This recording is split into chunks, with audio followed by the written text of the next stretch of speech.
Assalamualaikum warahmatullahi wabarakatuh. Selamat pagi anak-anak. Sebelum kita memulai kegiatan belajar mengajar pada pagi hari ini, alangkah baiknya kita berdoa terlebih dahulu. Ketua kelas bisa memimpin doa terlebih dahulu. Mas Budi bisa memimpin doa terlebih dahulu. Berdoa mulai. Doa selesai. Baik, Ibu di sini sebelum memulai kegiatan belajar mengajar, Ibu akan melakukan presensi bagi kalian semua. Ahmad Budi Setiawan, Hadir, Bu. Faiko, Hadir. Muhammad Anwar, Hadir, Bu. Muhammad Budi Santoso, Hadir, Bu. Lailatul, Hadir, Bu. Laili Latifah, Hadir, Bu. Vera Setiawan. Hadir, Bu. Selanjutnya di sini Ibu akan memberikan sebuah materi, yaitu mengenai menceritakan tokoh idola. Hayo, di antara kalian semua siapa yang memiliki idola? Saya, Bu. Saya. Oh iya, Saya, Bu. pasti kalian semua memiliki tokoh idola. Lalu Ibu akan bertanya kepada kalian semua, apa sih tokoh idola itu? Siapa yang bisa menjawab pertanyaan Ibu? Hayo, siapa? Saya, Bu. Ya, kamu Bella, coba tokoh idola itu apa menurut Bella? Menurut saya, orang yang bisa menginspirasi hidup saya. Baik Bella, ada jawaban lain mungkin? Ya, Ayo, oh iya, Saya, kamu Bu. Andika, coba Mas Andika gimana? Menurut kamu tokoh idola itu apa sih? Tokoh yang paling menyenangkan. Ya, bagus sekali. Beri tepuk tangan kepada teman-teman kalian yang telah menjawab pertanyaan Ibu tadi. Baik, pertanyaan dari teman-teman kalian itu sudah bagus dan sudah baik. Jadi Ibu akan pertegas lagi ya anak-anak. Jadi tokoh idola itu adalah tokoh yang digemari atau disenangi dan dikagumi.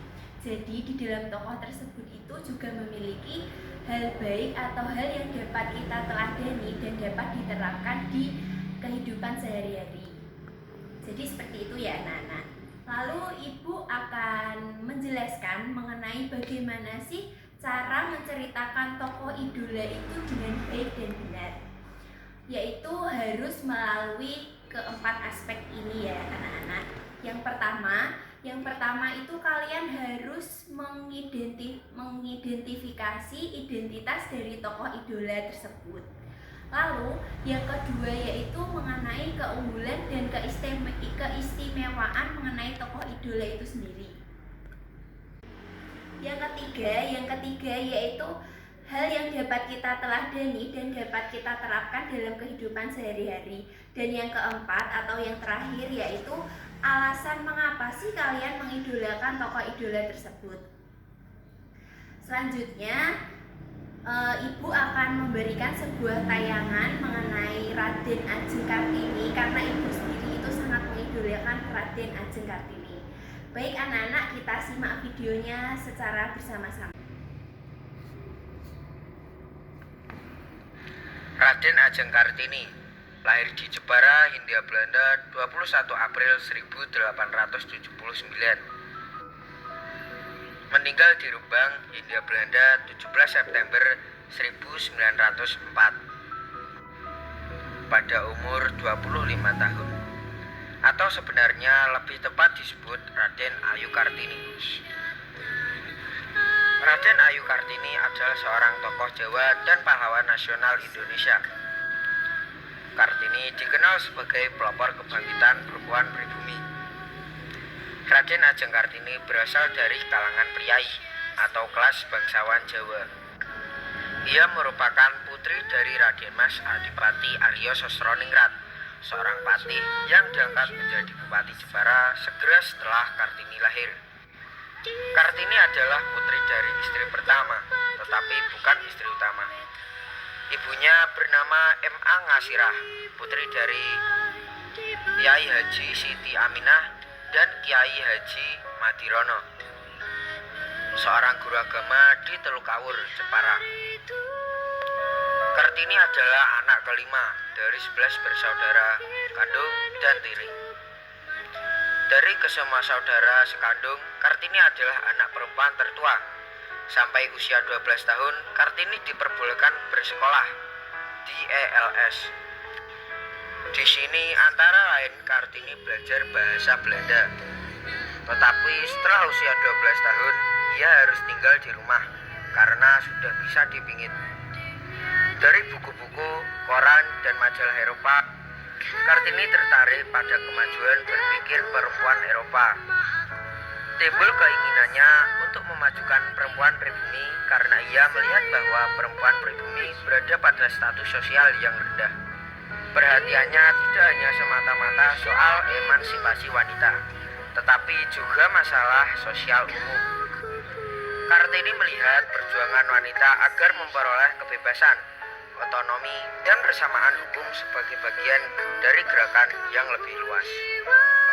Oleh orang tuanya, Kartini dijodohkan dengan Bupati Rembang, KRM Adipati Aryo Singgih Joyo Adiningrat, yang sudah pernah memiliki 3 istri. Kartini menikah pada tanggal 12 November 1903. Suaminya mengerti keinginan Kartini dan Kartini diberi kebebasan dan didukung mendirikan sekolah wanita di sebelah timur pintu gerbang kompleks kantor Kabupaten Rembang, atau di sebuah bangunan yang kini digunakan sebagai gedung pramuka. Anak pertama dari sekaligus terakhirnya, Su Salid Joyo Adiningrat, lahir pada tanggal 13 September 1904. Beberapa hari kemudian, 17 September 1904, Kartini meninggal pada usia 25 tahun. Kartini dimakamkan di Desa Bulu, Kecamatan Bulu, Rembang. Setelah Kartini wafat, Mr. J.H. Abendanon mengumpulkan dan membukukan surat-surat yang pernah dikirim R.A. Kartini pada teman-temannya di Eropa.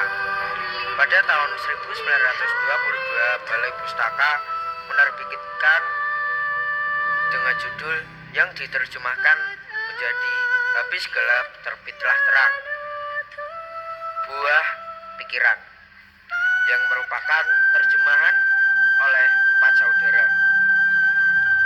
Terbitnya surat-surat Kartini, seorang perempuan pribumi, sangat menarik perhatian masyarakat Belanda. Setelah kalian menyimak video yang ditayangkan Ibu tadi, lalu selanjutnya Ibu akan memberikan tugas kepada kalian semua. Yang pertama, hal yang harus kalian lakukan yaitu kalian harus membuat kelompok yang terdiri dari 4 anggota.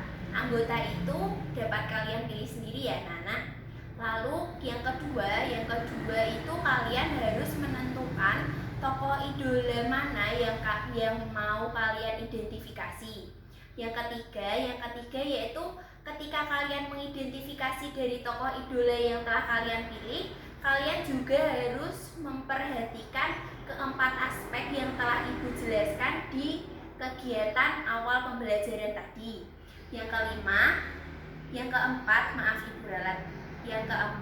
keempat yaitu lalu kalian menjelaskan hasil diskusi kalian tentang tokoh idola itu kepada teman-teman yang lain, yaitu dengan cara maju ke depan. Begitu ya anak-anak. Selanjutnya Ibu akan memberi kalian waktu selama 25 menit untuk mendiskusikan mengenai tokoh idola yang sudah kalian pilih. Selamat mengerjakan ya anak-anak. Setelah kalian menyelesaikan tugas yang telah Ibu berikan, lalu Ibu akan menunjuk salah satu kelompok untuk maju ke depan. Secara acak ya anak-anak, kali ini Ibu akan menunjuk kelompok 4 sebagai kelompok pertama yang maju ke depan. Lalu dilanjutkan dengan kelompok 2, kemudian dilanjutkan dengan kelompok 1. Begitu ya anak-anak. Jadi yang maju ke depan itu perwakilan dari 3 kelompok. Selanjutnya, bagi kelompok yang tidak maju bisa menanggapi dan menyimak dari hasil diskusi kelompok yang maju.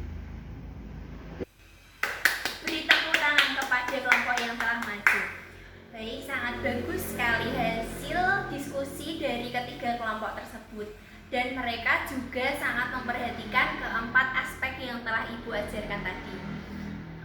Selanjutnya, Ibu akan memberi kesimpulan mengenai materi yang telah Ibu berikan, yaitu menceritakan tokoh idola. Jadi begini ya anak-anak, mengenai menceritakan tokoh idola itu sendiri, ketika kita menceritakan tokoh idola itu, kita harus memperhatikan beberapa aspek, terutama yaitu keempat aspek yang telah Ibu ajarkan tadi. Jadi kita ketika menceritakan itu tidak hanya asal atau hanya sekedar mengarang saja. Jadi kita itu harus terpacu kepada yang pertama itu mengenai identitas tokoh idola itu sendiri seperti apa.